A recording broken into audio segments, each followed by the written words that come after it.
안녕하세요, 여러분. 오늘은 지난번 여러분들이 조별 토론을 토대로 개인 발표를 만든 것을 보는 시간을 갖도록 하겠습니다. 오늘 발표 내용을 듣고 여러분들이 친구들이 발표했던 내용 작품 중에 하나를 선택을 하셔서 이 부분은 조금 더 첨언해야 될 것 같은데 첨언하지 못했다라고 하는 작품들이 있을 거예요. 그거를 여러분들이 선택을 하셔서 어떤 키워드를 더 넣었으면 좋겠는지 한번 생각해 보시면 될 것 같습니다. 분량은 5줄 내면 될 것 같아요. 네, 전체를 다 하는 것이 아니라 그 중에 6작품 중에 하나만 선택을 하셔서 그 작품에서 어떤 거를 또 조금 더 추가했으면 좋겠다, 어떤 거 조금 수정했으면 좋겠다라는 개인적 의견을 넣으셔서 오늘 이제 당일 과제로 오늘 자정까지 올리시면 될 것 같습니다. 한 가지 여러분들이 볼 때 조금 이제 조심해야 될 부분이 뭐가 있냐면 심주 학생이 저한테 메일을 보내기는 했는데 이게 길이가 20 몇 분으로 돼 있거든요. 근데 20 몇 분이 아니에요. 그러니까 보니까 중간에 뭔가 무슨 문제가 있었던 것 같아요. 그래서 발표를 하고 쭉 아무 소리도 안 들렸다가 또 다시 또 다시 장이 바뀌고 이러거든요. 그거는 여러분들이 빨리 돌리기 위해서 보면 될 것 같습니다. 음, 마지막 부분에 여러분들 영상을 다 보고 제가 네, 전체적인 평가를 다시 한번 하도록 하겠습니다. 같이 영상 보도록 하겠습니다. 안녕하십니까. 항공정비전공 권영구입니다. 제가 이번에 발표할 작품은 박찬욱 감독의 올드보이라는 영화입니다. 발표 순서는 먼저 인물 관계도, 줄거리, 마지막으로 핵심 키워드 분석이 되겠습니다. 이 영화의 주인공이자 라이벌 관계인 오대수와 이우진이 있습니다. 그리고 이우진의 친누나 이수아와 오대수의 친딸 미도가 있습니다. 그 외에 오대수의 친구인 주한이 있고 이우진과 의뢰관계를 형성하고 있는 철웅과 최면술사가 있습니다. 학생 시절 오대수는 같은 학교를 다니고 있는 이우진이 친누나와 부적절한 관계를 가지는 모습을 보았고 이를 다른 친구에게 말하였습니다. 오대수의 말은 걷잡을 수 없는 소문이 되었고 이로 인해 견딜 수 없었던 이수아는 상상 임신을 하고 자살을 하게 됩니다. 화가 난 이우진은 복수를 계획하고 철웅을 통해 오대수를 15년간 감금하여 매일매일 군만두만 먹이면서 복수를 시작합니다. 15년이 되던 해에 오대수를 풀어주기 전 이우진은 최면술사의 말을 통해 오대수가 사랑에 쉽게 빠지게끔 만들고 오대수를 풀어줍니다. 감금에서 풀려난 오대수는 이우진의 계획대로 미도를 만나고 사랑에 빠져 관계를 가지게 되고 자신이 매일 먹던 군만두를 통해 이우진을 찾게 됩니다. 하지만 오대수는 미도가 자신의 딸인 것을 알게 되고 이우진은 죽게 되어 둘의 복수는 성공하지만 서로 죽음을 맞이하게 됩니다. 이 작품의 핵심 키워드에는 복수, 근친, 그리고 말이 있습니다. 먼저 복수는 영화 스토리 전개에 있어서 가장 중요한 소재입니다. 이우진의 복수가 오대수의 복수를 낳으며 이우진과 오대수가 몰락하고 끝으로 죽음을 맞이하게 됩니다.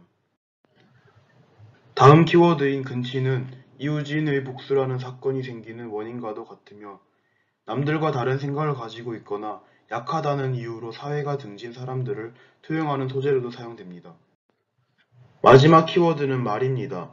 먼저 오대수의 말은 이우진이 복수를 계획하는 원인이 되며 앞서 말한 사회가 등진 사람들을 무책임하고 근거 없이 비난하는 사람들을 투영한 소재입니다. 그 다음 오대수 친구 주한의 말은 고인 이수아를 모욕하여 이우진에게 죽임을 당하는 원인으로 작용합니다. 마지막으로 최문술사의 말은 오대수가 미도를 사랑하게 만드는 장치로 사용되었으며 이우진의 복수를 성공시키는 데 크게 기여하였습니다. 올드보이는 생각 없이 보아도 재미있는 영화지만 영화를 다 보고 나면 감독이 말하고자 하는 것이 분명하게 느껴지는 영화인 것 같습니다.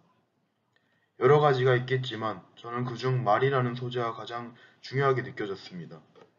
감독은 오데스를 통해서 자신이 뱉은 말에 대한 책임을 져야 함과 근거 없는 말을 하지 말아야 한다는 것을 말하는 것 같았습니다. 감사합니다.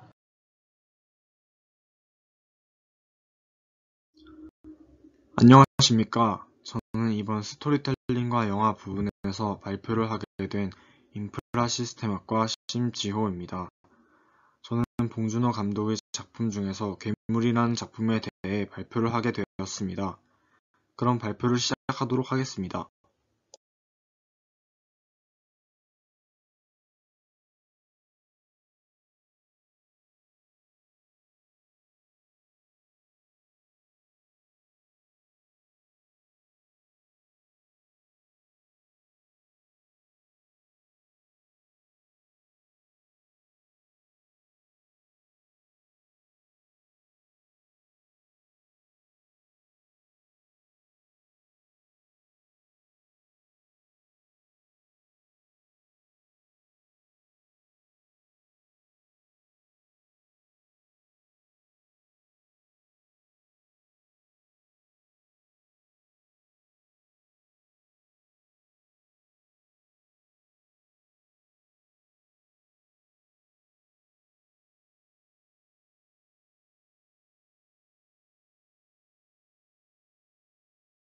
본격적인 내용 발표에 앞서 목차를 먼저 보도록 하겠습니다. 먼저 영화의 감독에 대해 간단히 알아본 후 등장인물 표를 통해 등장인물의 관계와 특성에 대해 알아보겠습니다. 줄거리 요약을 통해 영화의 내용을 간단히 정리한 후 영화 속 키워드는 어떤 것들이 있는지,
감독의 작품은 여러 장르가 섞여 있고 장르의 관습이나 클리셰에 연연하지 않는다는 것이 특징입니다.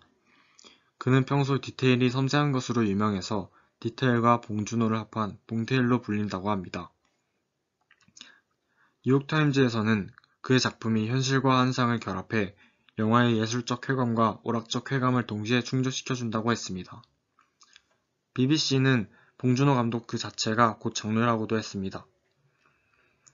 봉준호 감독 작품은 영화 괴물 외에도 기생충, 자, 설국열차, 마더, 살인의 추억 등 다양한 명작이 있습니다.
박희봉, 삼남매의 아버지이자 한강시민공원의 매점 주인입니다.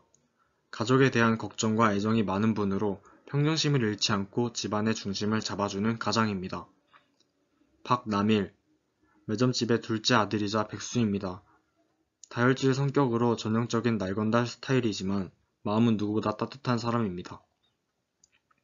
박강두, 매점집의 큰아들이자 현서의 철없는 아빠입니다. 세상 일에 관심도 없고 천하태평인 사람이지만 가족에 대한 애정이 넘치는 사람입니다. 박남주, 매점집의 막내딸이자 양궁선수입니다. 집안에서 유일한 여자이기에 현서에게 언니이자 엄마 같은 존재입니다. 박현서, 매점집의 보배이자 박강두의 딸입니다. 자신보다 남을 먼저 생각할 줄 알고 힘든 상황에서도 씩씩한 모습을 잃지 않는 밝고 따뜻한 성격을 가지고 있습니다.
평화로운 날 한강의 모종의 이유로 괴물이 탄생합니다.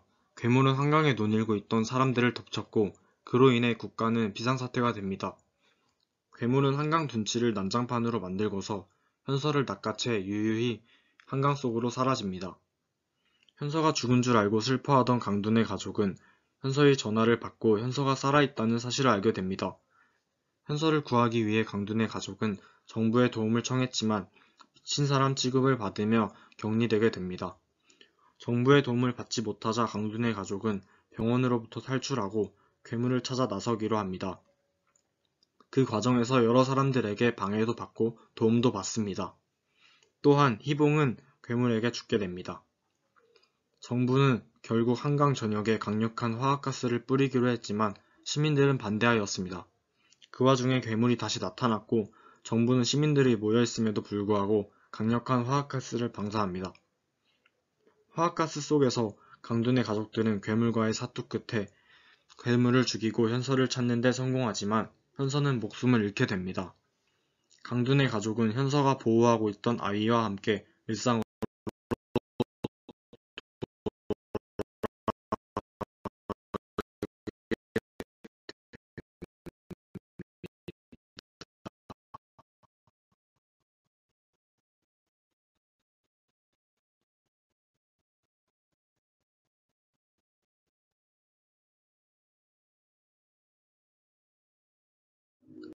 이 영화 속에는 보시는 것처럼 가족의 사랑, 인간의 정부의 무능력함, 무분별한 자연 파괴, 한강 이렇게 총 5가지의 키워드가 있습니다. 그럼 지금부터 하나씩 자세히 살펴보도록 하겠습니다.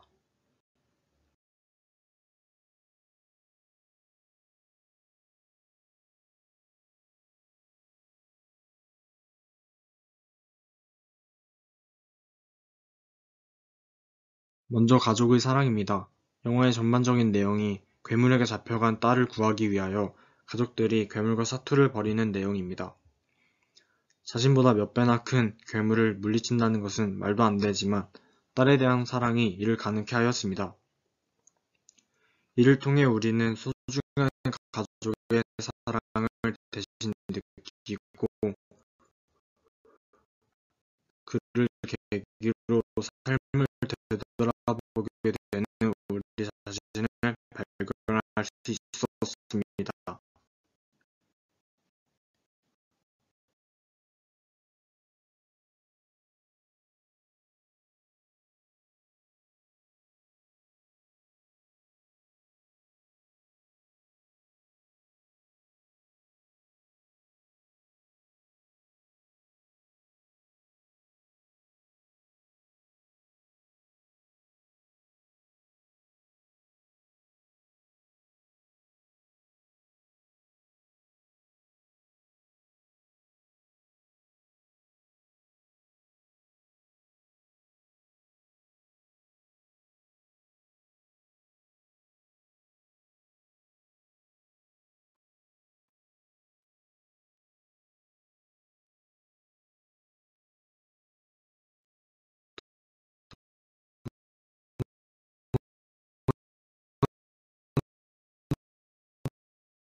영화 속에서 현서는 괴물에게 잡혀가 괴물의 요새에서 자신보다 더 작은 아이를 마주하게 됩니다.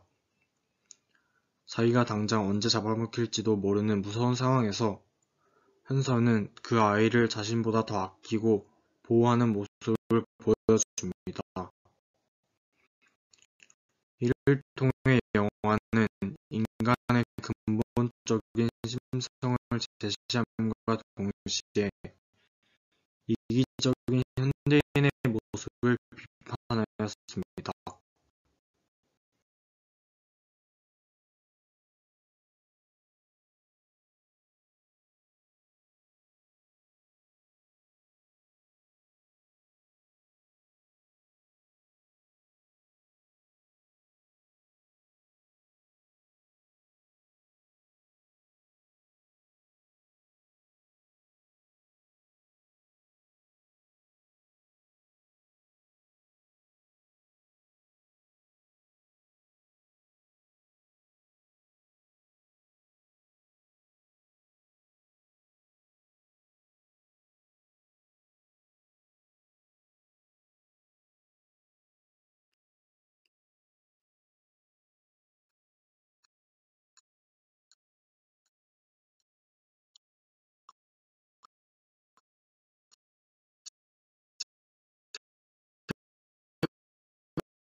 현서가 살아있음을 알게 된 강둔의 가족은 정부에 도움을 요청하지만 정부는 그들을 무시합니다. 또 정부는 비상사태에 걸맞는 방안을 마련하지는 못할 망정 가짜뉴스를 내보내며 시민들을 농락합니다. 이는 실제 우리 정부의 모습을 비추어 현실적으로 비판하는 효과를 가져왔습니다. 네 번째 키워드, 무분별한 자연 파괴입니다. 영화 초반에 군의관들이 포름 알데히드라는 독극물을 한강에 버리는 장면이 나옵니다. 그로 인해 물고기들이 유전자가 변형되어 괴물이 탄생하게 되는 것입니다. 이는 자연 파괴로 인한 극한의 상황을 제시하여 우리에게 환경에 대한 경각심을 끼워주었습니다.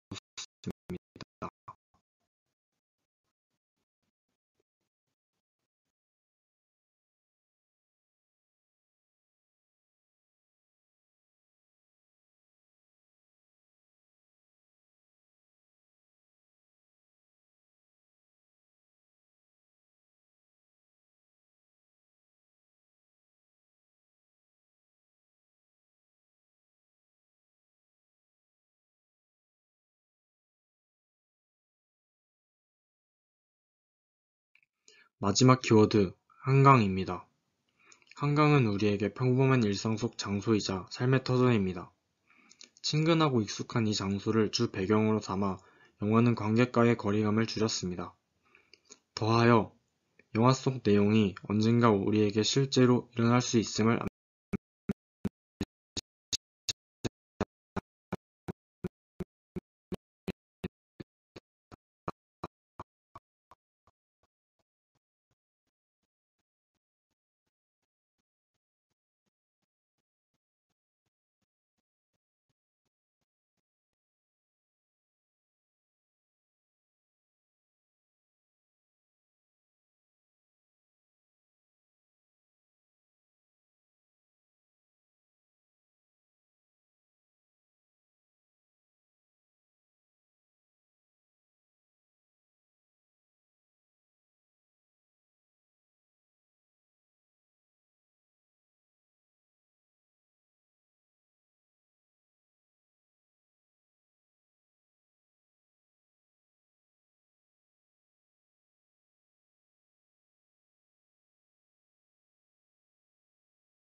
마치도록 하겠습니다. 들어주셔서 감사합니다.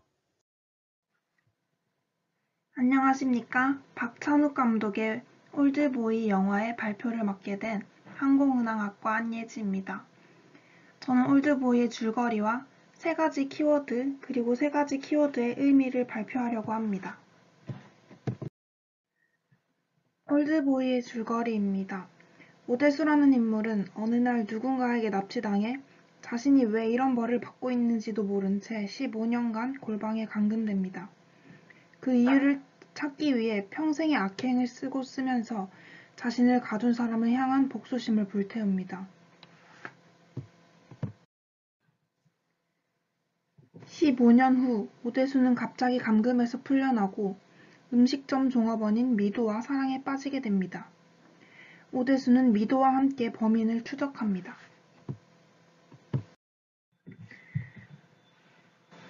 대수는 범인을 추적하던 중 범인 이유진을 마주하게 됩니다. 우진은 대수에게 게임을 제안합니다. 5일 내로 왜 자신이 대수를 감금했는지 알아내지 못하면 미도를 죽이겠으며 대수가 자신을 죽이지도 못하게 스스로 자살하는 장치를 마련해 놓았다고 합니다. 대수는 비밀을 추적하며 자신이 기억하지 못한 과거의 일을 알아냅니다. 과거 오대수는 이진우와 이진우의 친누나가 성적 행위를 하는 것을 목격했습니다.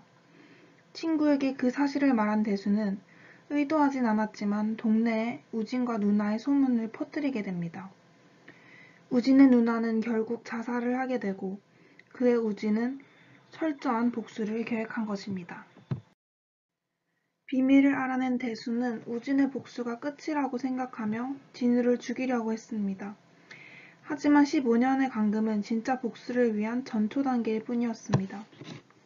진우는 대수에게 미도가 대수의 딸이라는 사실을 알렸습니다. 15년이라는 시간은 대수의 딸인 미도와 대수의 단절을 위한 시간이었습니다. 진우는 미도와 대수에게 체면을 걸어 둘을 사랑에 빠지게 하고 둘의 근친상간을 유도한 것이었습니다. 이 사실을 알게 된 대수는 진우에게 무릎을 꿇고 스스로 혀를 자르며 미도에게만은 이 사실을 알리지 말라고 애원합니다. 모든 복수를 마친 우진은 예전 누나의 손을 놓던 것을 떠올리며 스스로 자살합니다. 대수는 끔찍한 5일간의 시간을 잊기 위해 최면술사를 찾아갑니다. 마지막 대수는 웃는지 우는지 모르겠는 표정으로 미도에게 안기며 영화는 끝이 납니다. 저는 올드보이의 키워드를 3가지 복수, 근친상간, 징벌로 정해보았습니다. 올드보이는 오대수의 이유진을 향한 복수심과 이유진의 대수를 향한 치밀하고 계획적인 복수가 얽히며 극이 전개됩니다. 복수가 복수를 낳는 악순환을 만들어낸 것이죠. 저는 여기서 마지막에 이유진이 자살을 하는 것 또한 과거 누나의 손을 놓은 자신에 대한 복수라고 생각합니다. 등장인물들은 잔혹하게 복수를 하고 또 복수를 당하며 그 감정들을 관객에게 낱낱이 전달합니다. 이유진의 복수는 성공이라고 말할 수 있을지언정 그것이 행복으로 끝나거나 후련하지 않습니다. 관객들은 비정상적인 복수 끝에 불쾌감, 허무함 등을 느끼고 긴 여운을 받게 됩니다. 2번째 키워드는 근친상간입니다. 대수는 우진과 우진 누나의 근친상간을 목도하고 소문을 퍼뜨립니다. 대수의 목도와 대수가 퍼뜨린 소문은 우진이 자신의 누나를 향한 사랑이 금지된 것이라는 것을 인지하게 합니다. 또한 우진은 대수가 근친을 하게 만드는 장본인이자 대수가 그것을 인지하게 하는 인물입니다. 근친은 사회 내 금기된 것으로 올드보이는 이를 여과 없이 드러냅니다. 이러한 자극적인 소재는 금단에 대한 인간의 호기심을 자극합니다. 또한 미도와 대수의 관계는 반전을 주며 예상치 못한 전개를 이끌어냅니다. 3번째 키워드는 징벌입니다. 여러 징벌적 모습이 나오지만 제가 주목한 것은 이를 뽑거나 혀를 절단하고 손을 절단하는 등의 신체를 훼손하는 것이었습니다. 왜 이렇게 신체를 훼손하는 장면이 많이 들어갔을까를 생각해 보았습니다. 15년간 감금당한 고통을 바로 공감하고 괴로움을 상상하기 힘듭니다. 하지만 혀가 잘리고 이가 뽑히는 고통은 시각화와 더해지면 바로 그 고통에 공감할 수 있습니다. 따라서 관객들이 인물에게 더 몰입할 수 있게 합니다. 안녕하십니까. 스토리텔링과 생활 박찬욱 감독의 발표를 맡게 된 이유진입니다. 저는 박찬욱 감독의 영화 중 가장 인상 깊게 보았던 아가씨를 선정하였습니다.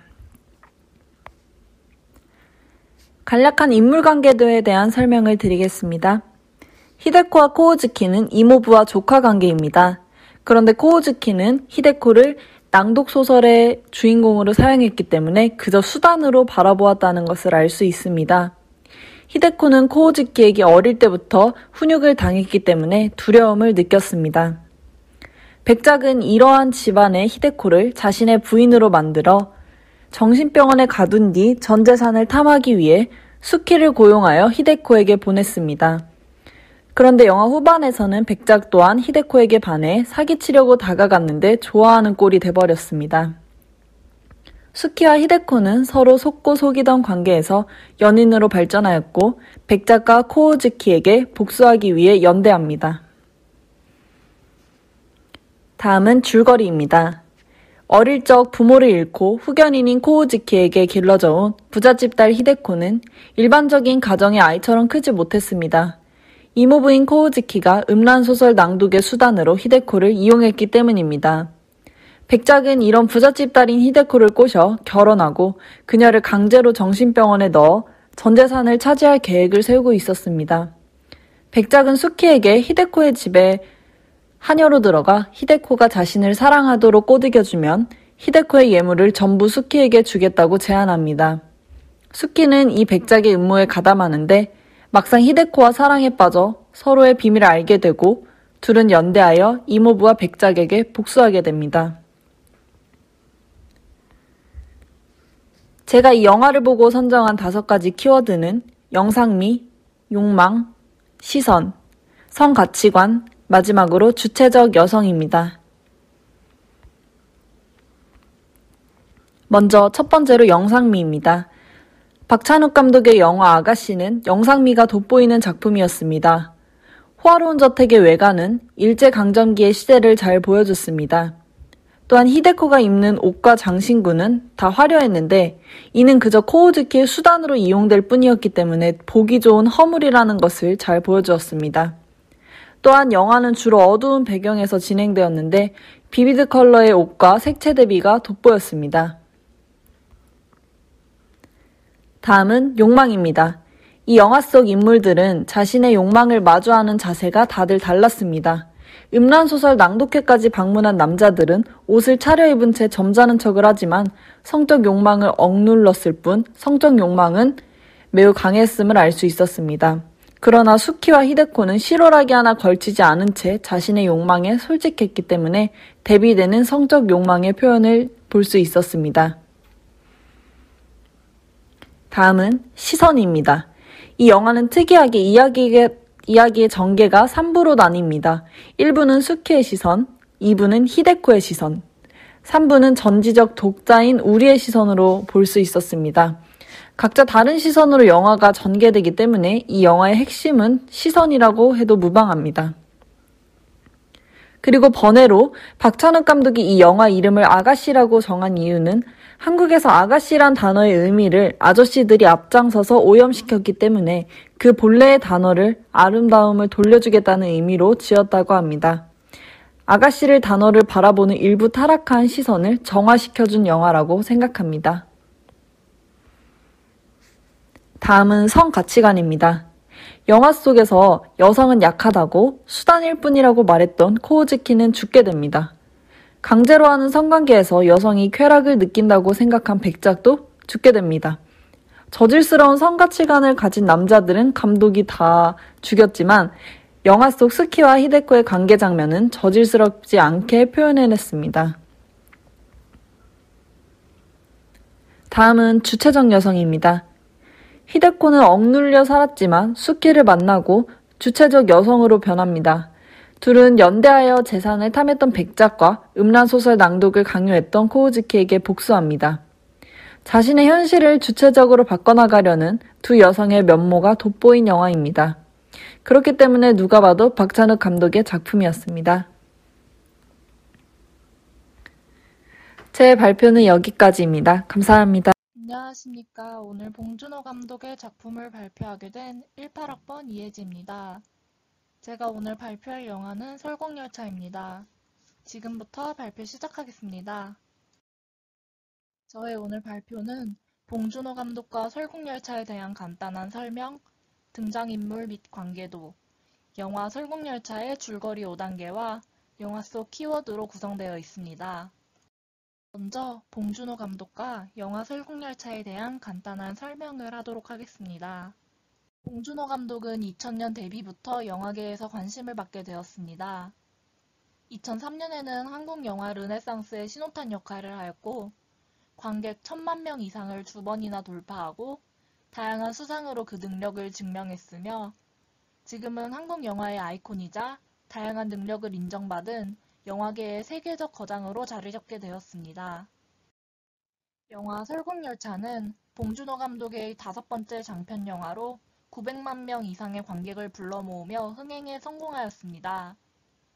해외 배우를 영입하는 등 당시 한국 역사상 최고 제작비를 투자하여 화제성을 모으고 한국 영화의 영역을 확장했으며 원작 만화가 있으나 봉준호 감독은 그 세계관의 매력을 느끼고 새로운 이야기로 각색했기 때문에 스토리적 연관성은 거의 없다고 합니다.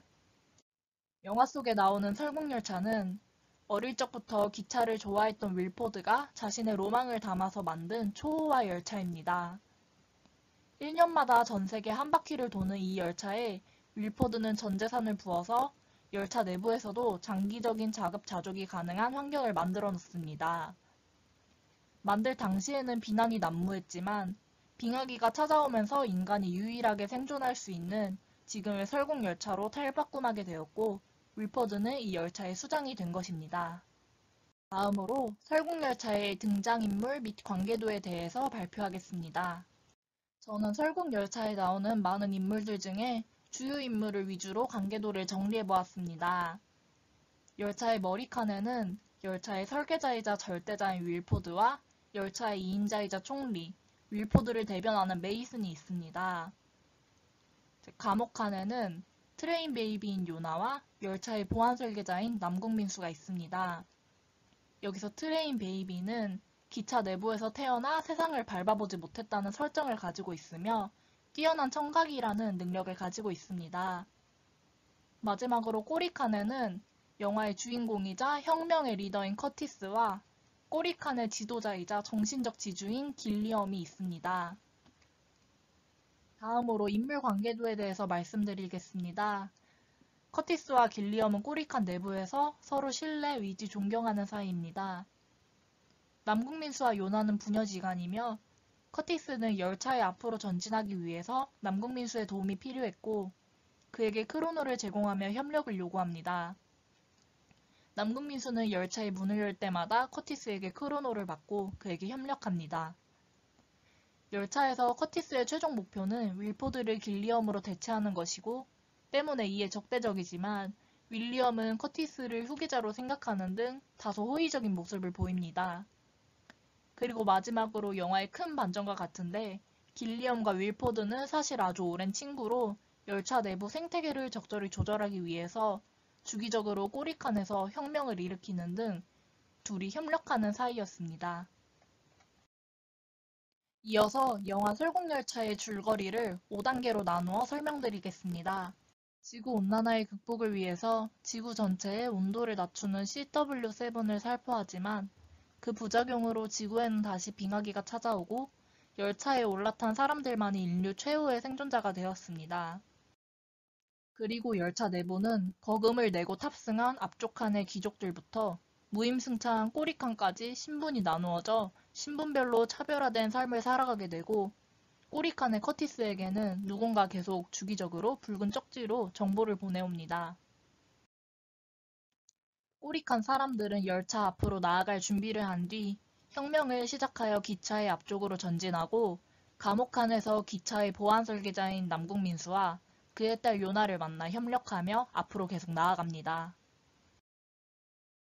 커티스와 남궁민수는 꼬릭한 사람들의 많은 희생이 있었지만 각자의 목표를 위해서 계속 전진하고 마침내 엔진칸에서 윌포드를 만나 기차의 진실을 알아내고 자신의 후계자가 되어달라는 그의 말에 현혹될 뻔했지만 기차의 부품 대신에 희생을 하고 있는 티미를 발견하고 요나가 문을 열 수 있도록 도와줍니다. 여기서 각자의 목표는 커티스는 윌포드를 끌어내고 길리엄을 지도자로 내세우기 위해서 열차 앞으로 나아가는 것이었고 남궁민수는 문을 열고 기차 밖으로 나가는 것이었습니다. 꼬리칸에서 일어나는 주기적인 혁명은 기차 내부 인구수의 균형을 위해서 윌포드가 계획한 일이었고 커티스에게 정보를 주던 쪽지도 사실 윌포드가 보낸 것이었습니다. 그리고 길리엄과 윌포드는 사실 아주 오랜 친구로 열차 생태계의 균형을 위해서 서로 짜고 조율했던 것입니다. 커티스와 남궁민수의 희생으로 요나는 기차의 문을 여는 것에 성공하여 티미와 기차를 탈출하고 나머지 사람들은 기차와 함께 떨어지며 빙하가 끝나간다는 증거인 북극곰이 나타나고 영화는 끝이 납니다. 마지막으로 영화 속 키워드에 대해서 말씀드리겠습니다. 제가 생각한 설국열차 속 키워드는 계급, 지구온난화와 환경오염, 그리고 북극곰과 열차가 영화의 결말을 대변하고 있다고 생각하였습니다. 우선 설국열차의 내부는 철저한 계급사회로 나누어져 있습니다. 이는 곧 계급의 시각화로 기차의 머리칸과 꼬리칸의 두드러진 차이가 그것을 시각적으로 표현한다고 생각하였습니다. 현대 사회에서도 계급을 구분하는 매체는 경제와 권력 그리고 지위입니다. 그리고 열차 내부에서 보여지는 권력의 상징은 돈, 곧 경제와 같습니다. 무임승차한 사람들로 이루어진 꼬리칸과 머리칸으로 갈수록 보여지는 권력과 부의 상징이 두드러지게 나타나는 것이 이 영화의 특징입니다. 이 영화는 계급혁명과 함께 영화가 전개됩니다. 무임승차를 통해 꼬리칸에 겨우 탑승하여 최후의 인류가 될 수 있었음에도 불구하고 자신의 상황이나 위치에 만족하거나 안주하지 않고 꼬리칸 사람들은 머리칸으로 계속 전진하는 모습을 보여줍니다. 이는 현실의 대다수의 사람들과 대비되는 모습을 보여주기도 합니다. 그리고 열차 내부에서 계급은 다 다르지만 결국 공통적인 목적은 생존입니다. 그리고 이는 곧 설국열차가 존재하는 이유이기도 합니다.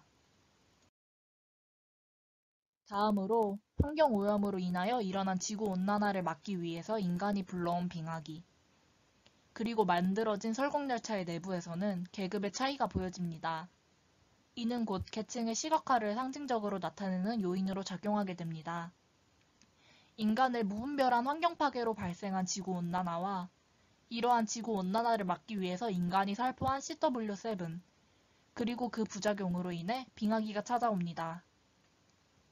빙하기로 인해 열차를 제외한 공간에서 인간은 사라지고 지구는 점차 회복하는 모습을 보여줍니다.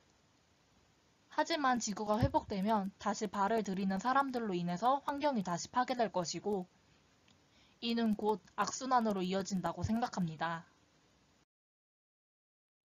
마지막으로 영화의 결말을 북극곰과 열차라는 키워드를 통해서 생각해 보았습니다. 영화 마지막에 등장하는 북극곰은 최상위 포식자로 북극곰이 살아가기 위해서 필요한 것은 하위생물입니다. 이는 돌아오는 생태계를 암시한다고 볼 수 있습니다. 지구온난화로 인간이 불러온 빙하기 때문에 지구에서 인류가 살아갈 수 없게 되었지만 설국열차를 통해서 인류의 역사는 이어집니다. 열차가 부정적인 존재로 인식될 수 있으나 이로 인하여 인류의 역사를 이어갈 수 있었던 것입니다. 열차가 눈사태로 파괴되어 인류는 또다시 위기에 빠지는 듯하지만 북극곰의 존재로 돌아오는 생태계를 보여주고 지구에서 인류가 다시 살아갈 수 있음을 암시합니다. 영화의 오프닝은 종말을 뜻하지만 엔딩곡은 시작을 의미하며 기차에서 탈출한 인류의 새로운 시작을 의미한다고 생각하였습니다. 이상으로 저희 발표를 마치도록 하겠습니다. 감사합니다. 안녕하십니까. 스토리텔링과 생활 발표를 맡게 된 미디어 문예창작학과 16학번 윤서입니다. 저는 봉준호 감독의 영화를 분석하는 데 역할을 맡게 되었고요. 그에 따라서 저는 괴물을 선정하였고 이 발표는 괴물에 대해서 분석하는 발표로 진행되겠습니다. 시작하겠습니다. 목차는 괴물의 배경과 그리고 간략한 설명, 그리고 괴물에 대한 줄거리, 키워드, 명대사에 따라서 심층적인 이해를 하고 분석하며 마지막으로 분석을 마치는 글을 하겠습니다. 괴물은 2006년도에 개봉한 영화입니다. 봉준호의 수많은 필모그래피 중에서도 가장 돋보이는 첫 영화라고 할 수 있겠는데요. 장르는 모험, 액션, 스릴러, 코미디, 드라마, SF, 판타지까지 여러 장르를 맡고 있습니다. 그러나 여기서 눈여겨볼 점은 로맨스가 없다는 것인데요. 이 부분에 대해서는 차차 설명을 해드리도록 하겠습니다. 괴물이라는 영화는 백상예술대상, 대종상영화제, 아시아 필름 어워드 외에서 다수로 수상을 하였고요. 그리고 봉준호의 첫 천만 영화라는 데에서 큰 의미를 두고 있는 영화입니다. 줄거리에 대해서 설명을 하겠습니다. 간략하게 5번까지 나눌 수 있는데요. 처음으로 용산기지에서 화학실험을 하고 있는 와중에 독극성 화학물질을 한강에 흘려보내라는 미군의 명령에 의해서 돌연변이 괴물이 탄생하게 됩니다. 이 괴물은 시간이 지남에 따라 자라서 한강에 나타나게 되고 시민들을 집어삼키고 소란을 피우게 되는데요. 이 난동으로 인해서 시민들은 큰 혼란에 빠지게 되고 그리고 강도 역할을 맡았던 송강호의 딸마저 잡혀가게 됩니다. 잡혀간 현서는 양화대교 아래 큰 하수구에서 갇혀있게 되는데요. 가족을 찾기 위해서 같이 잡혀간 사람들의 핸드폰 하나를 찾아 아버지에게 연락을 하고 강두와 그리고 소식을 알게 된 가족들은 현서를 찾아 나서게 됩니다. 그러나 국가의 정치와 공권력은 이를 가만히 두지 않는데요. 강두가 맞서 싸우는 과정에서 괴물과 맞서 싸웠던 과정에서 같이 맞서 싸웠던 외국인이 바이러스에 감염되었다라고 하며 강두를 실험대에 오르게 하고 체포하게 됩니다. 여러 공권력과의 다툼으로 가족들은 계속 고난에 쌓이게 되는데요. 이 시련을 맞서 싸우기 위해서 현서를 찾아 나가지만 그 와중에 아버지인 희봉이 죽게 됩니다. 희봉의 희생으로 인해서 현서를 찾는 데는 성공하지만 결국 현서는 이미 잡아먹혔다는 걸 알게 되고 그리고 가족은 괴물을 죽이기로 결심합니다. 괴물은 죽고 결국 공권력과 맞서 싸우는 데 성공을 하였지만 현서가 없다는 점에서 결국 강두는 고아였던 세주를 데리고 살게 됩니다. 그리고 괴물이 죽으면서 바이러스는 없었다는 걸 알게 되고 그리고 공권력은 이를 숨기기 위해서 강두를 실험대에 오르게 했다는 걸 알게 됩니다. 그러나 일가족은 공권력에 대해서 맞서 싸웠지만 공권력의 이면을 드러내는 데는 실패하였고 결국 가족이 망가진 채로 평범한 일상을 살게 됩니다. 괴물 영화에 대한 키워드에 대해서 조금 분석을 해보겠습니다. 간략하게 6가지로 나눌 수 있겠는데요. 한강, 괴물, 노로맨스, 화살, 공권력, 화학물질로 나눌 수 있습니다. 한강은 괴물이 나타나기 시작한 지점이자 그리고 괴물이 탄생하게 된 발단의 원인이 되기도 했습니다. 이 한강에서 나타난 괴물은 영화의 119분, 런닝타임 119분인데요. 119분을 이끌어가는 주된 주인공이기도 했습니다. 괴물이 나타나게 된 건 화학물질 때문이었는데요. 이 화학물질은 어떻게 보자면 저희 사회에 대한 풍자이기도 한데요. 보통 독극성 화학물질을 버리는 데에는 국가에 신고를 하거나 돈을 내고 따로 폐기를 해야 합니다. 그러나 처음 부분 미군이 그냥 갖다 하수구에 버려라 라는 대사를 통해서 결국 저희 사회는 제대로 법과 질서에 따라 움직이지 않는다는 것, 그것을 조금 풍자한 내용이었는데요. 이 화학물질에 대한 사건은 이미 실제 사례로도 나와 있습니다. 주한미군 한강 독극물 무단 방류 사건이 있었는데요. 이 사건을 가져다 쓴 것으로 유추할 수 있었습니다. 그리고 공권력 공권력은 영화에 전반적으로 계속해서 나오는데요. 공권력과 반대되는 상대성으로 계급, 소시민, 약자가 있는데요. 공권력에 의해 소시민과 약자들은 계속해서 압박을 받게 됩니다. 그리고 공권력은 어떻게든 괴물에 대한 사건의 발단이 되었던 화학물질에 대해서 숨기기 시작하고요. 공권력은 어떻게 보면 국민들을 안심하게 해야 하지만 안심하는 데 있어서 제대로 된 조치를 하지 않고 우리나라 현실에 대해서 풍자하고 현실에 대해서 알려주는 역할로 쓰이게 되었습니다. 그리고 노 로맨스는 아까도 얘기를 했었는데요.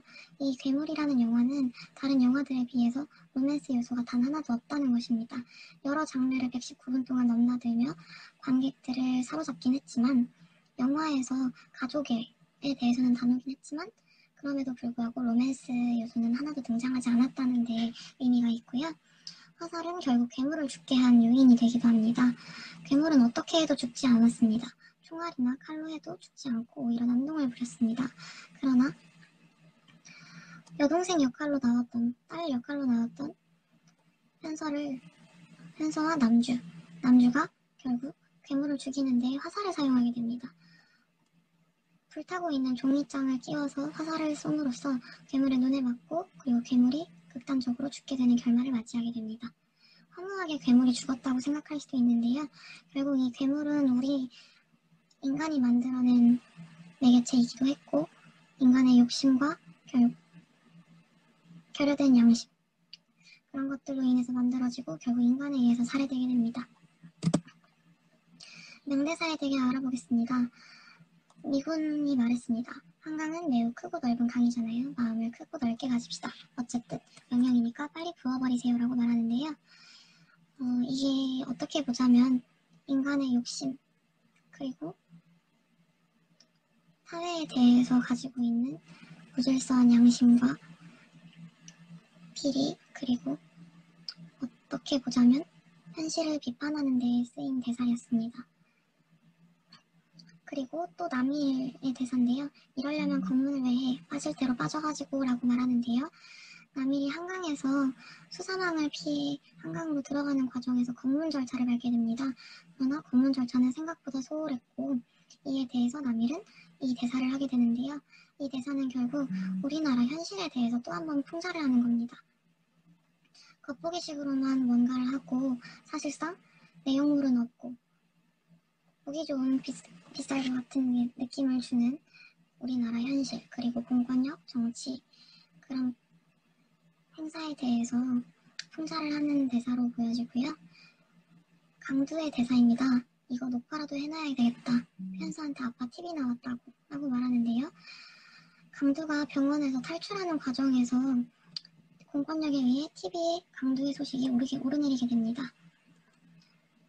어떻게 보면 TV에 일반인이 나온다는 것은 결국 범죄자 혹은 큰 일을 하게 된 위인이 되지 않는 이상 TV를 타기 힘든데요. 그 현실에서 강두는 결국 범죄자로 오르내리게 됩니다. 녹화라도 해서 딸에게 멋진 아빠이고 싶어 하는 마음 그리고 결국 아버지가 범죄자로 전락하여 TV를 타게 됐다는 현실 풍자를 또 한 번 보여줍니다. 이 명대사들은 대부분 현실을 풍자하고 있는 걸 알 수 있는데요. 남은 두 대사를 통해서도 알 수 있습니다. 노숙자, 이 자식이 돈이면 다 되는 줄 아나 라는 대사는 마지막 한강에서 남일이 괴물을 찾으러 가는 과정에서 괴물을 죽이기 위해 노숙자가 들고 있는 소주병과 종이를 가지고 가게 되면서 돈으로 갚겠다고 말합니다. 어떻게 보면 남일도 소시민이지만 그보다 더 아래의 약자로 보일 수 있는 노숙자가 소시민이 남일을 향해 돈이면 다 되는 줄 아냐고 말하는데요. 현서를 찾기 위해서 일가족은 계속해서 돈을 쓰고 공권력에게 뇌물을 먹이며 괴물을 찾아갑니다. 결국 소시민, 약자의 계급이긴 하지만 이 계급을 바라보며 노숙자도 가족을 한 번 더 비판하고 풍자하고 그런 대사로 쓰였습니다. 마지막 미국인 의사의 대사입니다. 이 머리에 전두엽 부분에 바이러스가 있단 말이야. 아니 있어야 돼 라는 대사인데요. 강두를 실험대에 오르게 하고 바이러스가 있다며 시민들, 국민들에게 위협감을 조성했던 공권력이었으나 같이 맞서 싸웠던 미군을 검사해봤지만 바이러스가 없다는 걸 알게 된 공권력은 어떻게든 강도를 이용해서 바이러스를 증명해 보이기 위해 애꿎은 강도를 데리고 실험대에 오르게 하는 대사입니다. 없으면 없다고 말을 하면 되는데 공권력은 번복을 할 수 없다는 사실을 알고 그리고 공권력에 대해서 국민들이 신뢰를 가지지 않게 될까봐 어떻게든 거짓을 진실로 만들려는 현실, 그 현실을 비판하는 대사로 쓰였습니다. 분석을 마치며 선정 이유를 총체적으로 총정리하는 파트를 가져보겠습니다. 2000년대 국내 영화 최고의 블록버스터, 적나라하고 파격적인 CG, 새로운 장르 개척, 로맨스 없이 이보다 재미있을 순 없다 라고 할 수 있는데요. 어떻게 보면 영화 괴물은 국내 영화의 CG 바람을 처음 불러일으켰다고 해도 무방할 정도로 적나라하고 파격적인 CG를 사용했습니다. 이전까지 국내 영화에서 사용됐던 CG는 기술이 미약했기 때문에 어둡고 늦은 밤, CG가 티나지 않는 배경에서 CG가 날뛰고 그랬으나 영화 괴물은 한낮에 한강을 뛰어다니고 난동을 부립니다. 지금에 이르러서는 영화 괴물에 나왔던 괴물의 CG가 약하고 그리고 아직 허술하다라고 할 수 있겠지만 당시 영화가 개봉했던 2006년대를 보자면 이때 나타났던 괴물 영화 CG는 오히려 더 파격적이고 적나라했기 때문에 호평을 받을 수 있었던 요인이 있지 않았나 싶습니다. 아직까지도 최고 괴수 영화라고 손꼽히는 영화 중 하나가 괴물인데요. 이 괴물은 다른 이전 때의 영화 그리고 이후 영화의 본보기가 되기 시작했고요. 그리고 이 영화를 접한 관객들은 최고의 블록버스터이지 않았나라는 생각을 하게끔 만들었습니다. 그리고 또 그런 평이 많기도 했습니다. 그리고 제가 계속 말해왔지만 로맨스가 없는 영화는 대부분 없습니다. 대부분의 영화들, 보편적인 영화들은 어떻게든 로맨스 요소를 끼워넣고 그리고 등장하는 등장인물 간에 부부, 사랑이 싹트는 과정 어떻게든 그런 과정이 나타나기 마련이었는데 영화 괴물에서는 가족애를 다루고 이외에 로맨스 요소는 단 하나도 없었습니다. 로맨스 요소가 없이 계속해서 장르의 범주는 달라졌고요. 그리고 계속해서 달라진 범주는 119분 동안 로맨스 요소 없이도 관객을 사로잡는 데 큰 영향을 미쳤습니다. 이 결론은 제가 영화 괴물을 선정한 데 큰 이유가 되기도 했습니다. 다른 좋은 봉준호 감독의 영화들도 많았지만 그 중에서도 봉준호 감독을 여기까지 오게 한 데에는 괴물의 영향이 좀 크지 않았나 싶습니다. 처음에 말했지만 첫 천만 영화라고 할 정도로 봉준호 감독이 막 영화계에서 주목받기 시작했고요. 그리고 다음 해에 심영래 감독의 디워가 개봉을 했는데요. 디워랑 견주어도 흠없이 괴물은 큰 호평을 받았고 아직까지도 연구해보고 탐구해볼 요소가 아직까지도 많은 영화입니다. 봉준호 감독의 괴물 영화를 분석해보는 시간을 가졌고요. 스토리텔링과 생활 발표 마감하겠습니다. 이만 마치겠습니다. 감사합니다.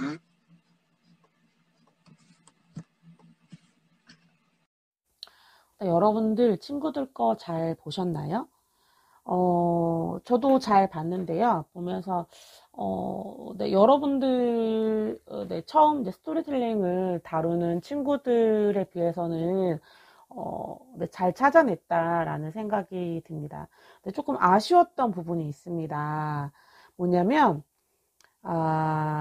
이제 좀 포괄적으로 묶을 수 있는 스토리텔링의 범위가 있거든요. 그러니까 이혜지 학생 같은 경우에는 이제 자연과 관련돼서 좀 너무 많이 섞어놓지 않았나? 라는 그런 생각이 들고요. 안예지 학생 같은 경우에는 조금 징벌에 대한 문제도 있지만 이 박찬욱 감독의 작품의 특징이 뭐냐면 경계가 분명하지 않다라는 거예요. 성과 악의 경계가 분명하지 않다라는 그런 특징이 있거든요. 금기를 탐하되 성과 악이 분명하지 않는 그런 특징이 있어요. 또 이제 여기서 이유진 학생은 영상미라고 이야기를 했는데요. 박찬욱 감독의 작품의 특징이 뭐냐면 오리엔탈리즘이에요. 그러니까 중국, 일본, 한국 이제 이런 것들 다 섞어서 융합돼서 작품에 드러나거든요. 일례로 박쥐에 보면 그 행복한복인가? 뭐 그게 있어요. 거기에 보면 마작을 하고 보드카를 먹고 한복을 입거든요. 그러니까 일본 오락게임을 하고 그다음에 러시아 술을 마시고 김밥을 썰어요. 김밥은 일본이랑 우리나라의 약간 중간적인 그런 음식이거든요. 김초밥이잖아요. 근데 그거를 한국식으로 해석한 거잖아요. 이제 그런 것들이 작품들에 좀 많이 나와요. 권영구 학생 같은 경우도 마찬가지로 이해지 학생처럼 주제를 모을 수 있었는데 좀 이렇게 같은 주제로 묶을 수 있는 것들이 있었거든요. 근데 그런 거를 조금 더 했으면 좋았을 뻔했다라는 그런 생각. 그리고 윤서희 학생 같은 경우에는 명대사가 키워드와 연결됐으면 되게 좋았을 것 같다라는 그런 조금 약간 아쉬운 부분이 좀 남습니다. 어찌됐든 발표한 학생들 모두 고생 많았고요. 오늘 이 친구들 것들을 보고 한 작품만 골라서 추가할 수 있는 키워드가 있다면 하나 넣어서 5줄 정도 여러분들이 올리시면 써서 워드로 타이핑해서 올리시면 될 것 같습니다. 고생하셨습니다.